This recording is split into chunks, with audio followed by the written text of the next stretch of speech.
नमस्कार, जय हिंद। मैं इस वीडियो में आपका स्वागत करती हूँ। आज हम लोग एसएससी सीजीएल के क्वेश्चन पढ़ेंगे, पार्ट नंबर 3। तो हम पहला क्वेश्चन शुरू करते हैं। किस भारतीय राज्य ने सरकारी कर्मचारियों के माता पिता की सुरक्षा के लिए प्रणाम आयोग शुरू किया? कौन सा ऐसा राज्य है जिसने सरकारी कर्मचारियों के माता पिता के लिए प्रणाम आयोग शुरू किया? तो ऑप्शन ए है पंजाब, ऑप्शन बी है असम, ऑप्शन सी है महाराष्ट्र, ऑप्शन डी है हरियाणा। तो कौन से भारतीय राज्य ने किया? असम। ऑप्शन बी सही हो जाएगा, असम। असम में कौन सा प्रणाम आयोग शुरू किया है? किसने प्रणाम आयोग शुरू किया? असम राज्य ने। क्वेश्चन नंबर 2 है, एथिकल रिलीजन पुस्तक के लेखक कौन है? एथिकल रिलीजन एक पुस्तक है, इसके राइटर लेखक कौन है?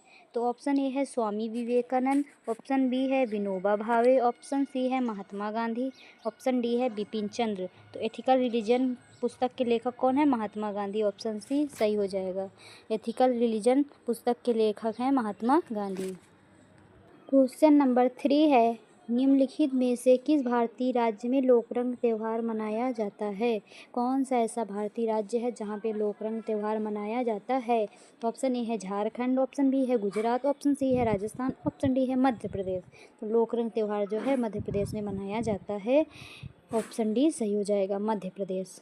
क्वेश्चन नंबर 4 है, मोहन वीणा वादक पंडित विश्व मोहन भट्ट ने वर्ष 1994 में पुरस्कार जीता। तो जो पंडित विश्व मोहन भट्ट हैं, उन्होंने 1994 में कौन सा पुरस्कार जीता? तो ऑप्शन ए है संगीत कला निधि, ऑप्शन बी है ऑस्कर, ऑप्शन डी है संगीत नाटक अकादमी, ऑप्शन डी है ग्रैमी। तो पंडित विश्व मोहन भट्ट ने ग्रैमी अवार्ड जीता। तो ऑप्शन डी सही हो जाएगा, 1994 में ग्रैमी। क्या होगा यहाँ पे? ग्रैमी अवार्ड जीता। ऑप्शन डी सही हो जाएगा। क्वेश्चन नंबर 5 है, दिसंबर 2022 में निम्नलिखित में से कौन भारतीय ओलंपिक संघ की महिला अध्यक्ष चुनी गई? भारतीय ओलंपिक संघ की महिला अध्यक्ष कौन चुना गया 2022 में? तो ऑप्शन ए है पीटी उषा, ऑप्शन बी है राजलक्ष्मी सिंह देव, ऑप्शन सी है नीलिमा घोष, ऑप्शन डी है डोला बनर्जी। तो ओलंपिक संघ की महिला कौन है? पीटी उषा। किसे चुना गया था? पीटी उषा को। ऑप्शन ए सही हो जाएगा, पीटी उषा 2022 में। क्वेश्चन नंबर 6 है, निम्नलिखित में से कौन सी अभिव्यक्ति चाप बटे त्रिज्या की भौतिक मात्रा है? चाप बटे त्रिज्या की भौतिक मात्रा क्या है? तो ऑप्शन ए है सतह तनाव, ऑप्शन बी है वेग, ऑप्शन सी है रेखीय गति, ऑप्शन डी है समतल कोण। तो चाप बटे त्रिज्या की भौतिक अभिव्यक्ति क्या है? समतल कोण। चाप बटे त्रिज्या किसका वो है? समतल कोण का मात्रक है। तो ऑप्शन डी सही हो जाएगा। क्वेश्चन नंबर 7 है, लगातार 4 टेस्ट श्रृंखलाओं में दोहरा शतक बनाने वाले पहले और वर्तमान में एकमात्र बल्लेबाज हैं जिन्होंने अब तक वर्तमान के भी और सबसे पहले भारतीय बल्लेबाज कौन है जिन्होंने दोहरा शतक बनाया? तो ऑप्शन ए है ब्रायन लारा, ऑप्शन बी है एबी डिविलियर्स, ऑप्शन सी है विराट कोहली, ऑप्शन डी है रोहित शर्मा। तो कौन है? विराट कोहली। ऑप्शन सी सही हो जाएगा। पहले भारतीय बल्लेबाज जिन्होंने अब तक पहली बार दूसरा शतक बनाया, दोहरा शतक बनाया, 2 बार शतक बनाया। क्वेश्चन नंबर 8 है, निम्नलिखित में से कौन बांग्लादेश के सबसे लंबे समय तक सेवा करने वाले प्रधानमंत्री हैं? अभी भी हैं वो। तो ऑप्शन ए है खालिदा जिया, ऑप्शन बी है शेख मुजीबुर रहमान, ऑप्शन सी है शाह अजीजुर रहमान, ऑप्शन डी है शेख हसीना। तो बांग्लादेश के सबसे लंबे समय तक सेवा करने वाले प्रधानमंत्री कौन हैं? शेख हसीना। ऑप्शन डी सही हो जाएगा, शेख हसीना। क्वेश्चन नंबर 9 है, टाइम मैगजीन 2021 के 100 सबसे प्रभावशाली लोगों की सूची में निम्नलिखित में से किस भारतीय का नाम है? जो टाइम मैगजीन है 2021 की, उसमें 100 सबसे प्रभावशाली लोगों में कौन से भारतीय युवक का भारतीय उसका नाम है? तो ऑप्शन ए है विराट कोहली, ऑप्शन बी है नीरज चोपड़ा, ऑप्शन सी है नरेंद्र मोदी, ऑप्शन डी है अमित शाह। तो किसका नाम है? नरेंद्र मोदी जी का। किसका नाम है? अपने पीएम प्राइम मिनिस्टर का, नरेंद्र मोदी। ऑप्शन सी सही हो जाएगा। क्वेश्चन नंबर 10 है, सिक्किम के त्योहार को भूमि पूजा या चंडी पूजा के नाम से भी जाना जाता है। कौन सा ऐसा त्यौहार है सिक्किम का जिसे भूमि पूजा और चंडी पूजा के नाम से भी जाना जाता है? तो ऑप्शन ए है बारही मिंजोंग, ऑप्शन बी है लोसार, ऑप्शन सी है इंद्र जात्रा, ऑप्शन डी है सकेवा। तो सिक्किम का कौन सा ऐसा त्यौहार है जिसे भूमि पूजा चंडी पूजा के नाम से जाना जाता है? सकेवा। ऑप्शन डी सही हो जाएगा, सकेवा। क्वेश्चन नंबर 11 है, निम्नलिखित शासकों में से किसने दिल्ली पर पृथ्वीराज चौहान से पहले शासन किया था? कौन ऐसा शासक था जिसने पृथ्वीराज चौहान से पहले दिल्ली में शासन किया? ऑप्शन ए है गयासुद्दीन बलबन, ऑप्शन बी है अनंगपाल, ऑप्शन सी है जलालुद्दीन खिलजी, ऑप्शन डी है कुतुबुद्दीन ऐबक। तो पृथ्वीराज चौहान से पहले अनंगपाल ने शासन किया, तो ऑप्शन बी सही हो जाएगा, अनंगपाल। क्वेश्चन नंबर 12 है, निम्नलिखित में से कौन सा शरीर का अंग एक खिंची हुई रबड़ सीट की तरह व्यवहार करता है? शरीर का कौन सा ऐसा अंग है जो एक खिंची हुई रबड़ सीट की तरह व्यवहार करता है? ऑप्शन ए है कर्णपटल, ऑप्शन बी है जीभ, ऑप्शन सी है नेत्र लेंस, ऑप्शन डी है नासिका। तो कौन सा शरीर का ऐसा अंग है जो खिंची हुई रबड़ सीट की तरह कार्य करता है? कर्णपटल। कर्ण मतलब होता है कान, पटल मतलब पर्दा, कान का पर्दा एक खिंची हुई रबड़ सीट की तरह कार्य करता है।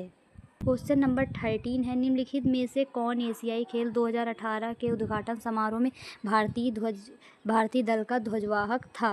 तो ऑप्शन ए है नीरज चोपड़ा, ऑप्शन बी है साइना नेहवाल, ऑप्शन सी है पीटी उषा, ऑप्शन डी है बजरंग पुनिया। तो ध्वजवाहक कौन था 2018 में? नीरज चोपड़ा। ऑप्शन ए सही हो जाएगा, नीरज चोपड़ा। क्वेश्चन नंबर 14 है, जब आउटपुट शून्य के बराबर होता है तो परिवर्तनीय लागत होती है। जब आउटपुट ही शून्य हो जाएगा तो परिवर्तनीय लागत भी शून्य होगी। तो ऑप्शन ए है स्थिर, ऑप्शन बी है शून्य, ऑप्शन सी है न्यूनतम, ऑप्शन डी है अधिकतम। जब देखो आउटपुट शून्य होगा तो हमारी परिवर्तनीय लागत भी क्या होगी? शून्य। और ऑप्शन बी सही हो जाएगा, शून्य। यहाँ क्या लिखेंगे? शून्य। क्या लिखेंगे? शून्य। क्वेश्चन नंबर 15 है, स्वतंत्रता सेनानी जिन्होंने स्वतंत्रता में अपना सहयोग दिया, समाज सुधारक जिन्होंने समाज को सुधारा, नारीवादी जो नारी के मतलब कर्तव्यों के लिए लड़ी। सावित्रीबाई फूले भारत के किस राज्य में से थी? सावित्रीबाई फूले जो है वो कौन से राज्य से थी? ऑप्शन ए है उड़ीसा, ऑप्शन बी है राजस्थान, ऑप्शन सी है महाराष्ट्र, ऑप्शन डी है गुजरात। तो जो सावित्रीबाई फूले थी वो महाराष्ट्र से थी। कहाँ से थी? महाराष्ट्र से थी। तो ऑप्शन सी सही हो जाएगा। क्वेश्चन नंबर 16 है, भारत के संविधान का अनुच्छेद संविधान बदलाव लाने की प्रक्रिया बताता है। कौन सा ऐसा वो है अनुच्छेद जिसमें संविधान को थोड़ा बहुत बदला जा सकता है? तो ऑप्शन ए है 342, ऑप्शन बी है 351, ऑप्शन सी है 374, ऑप्शन डी है 368। तो कौन सा है? 368। ये संविधान बदलाव लाने की प्रक्रिया बताता है, कैसे संविधान को बदला जा सकता है। तो यहाँ पे क्या होगा? 368। अब आप पढ़ के देख लीजिए। भारत के संविधान का अनुच्छेद 368 संविधान में बदलाव लाने की प्रक्रिया बताता है। अब देखो बन गया, इसको लिखना भी है। क्वेश्चन नंबर 17 है, निम्नलिखित में से किस खेल के लिए द्रोणावल्ली हरिका को प्रतिष्ठित पद्मश्री से सम्मानित किया गया था? द्रोणावल्ली को कौन से खेल के लिए पद्मश्री अवार्ड मतलब पुरस्कार दिया गया?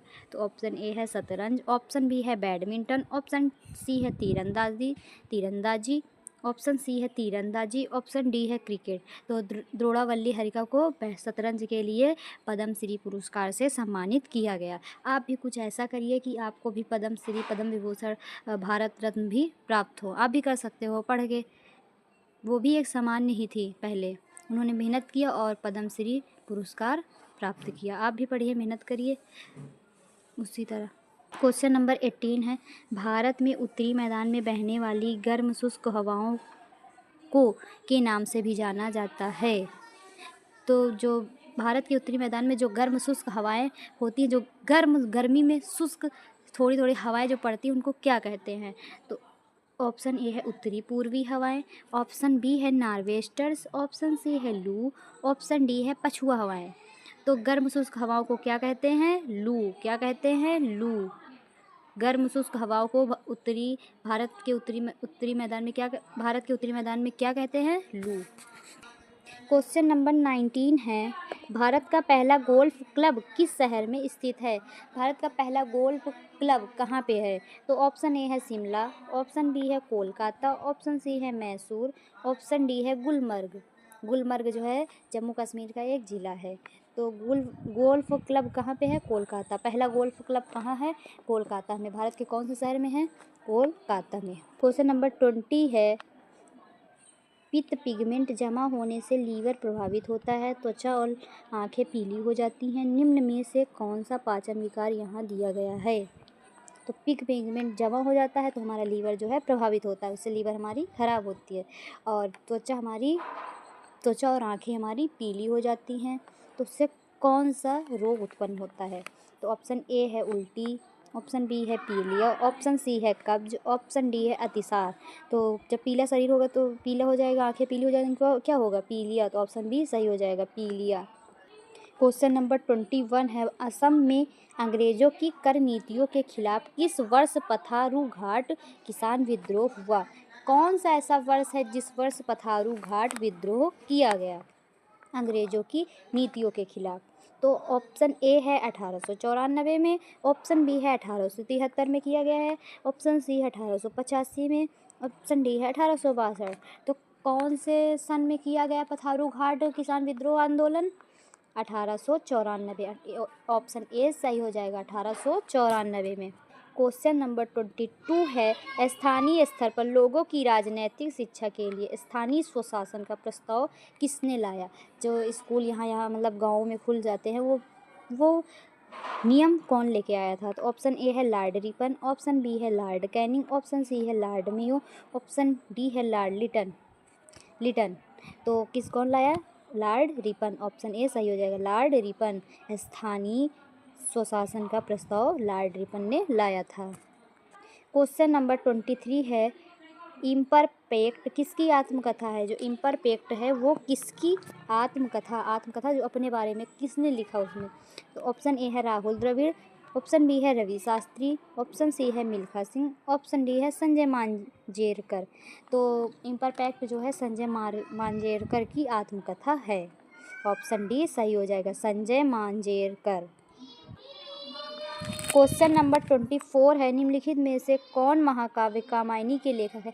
इसे हम लोग 9th हाई स्कूल और फर्स्ट ईयर इंटर सब में पढ़ चुके हैं। कामायनी महाकाव्य के लेखक को हम लोग बहुत पहले से जानते हैं। तो ऑप्शन ए है जयशंकर प्रसाद, ऑप्शन बी है गोपाल शरण सिन्हा, ऑप्शन सी है महादेवी वर्मा, ऑप्शन डी है महावीर प्रसाद द्विवेदी। जो कामायनी महाकाव्य है वो जयशंकर प्रसाद का एक प्रसिद्ध महाकाव्य है, इसे हम लोग बहुत अच्छे से जानते हैं। तो कामायनी महाकाव्य किसका है? जयशंकर प्रसाद का। ऑप्शन ए सही हो जाएगा। क्वेश्चन नंबर 25 है, निम्न में से कौन सा जलप्रपात मध्य प्रदेश में स्थित है? कौन सा ऐसा जलप्रपात है जो मध्य प्रदेश में स्थित है? तो ऑप्शन ए है खंडाधार, ऑप्शन बी है शिव समुद्रम, ऑप्शन सी है दूध सागर, ऑप्शन डी है धुआंधार। तो मध्य प्रदेश में जो है धुआंधार जलप्रपात स्थित है। ऑप्शन डी सही हो जाएगा। इसी के साथ ये लास्ट क्वेश्चन था। और अगर हमारा वीडियो अच्छा लगा हो तो चैनल को सब्सक्राइब करिए, लाइक करिए और कमेंट करना न भूलिए और शेयर करिए। और वीडियो देखने के लिए धन्यवाद।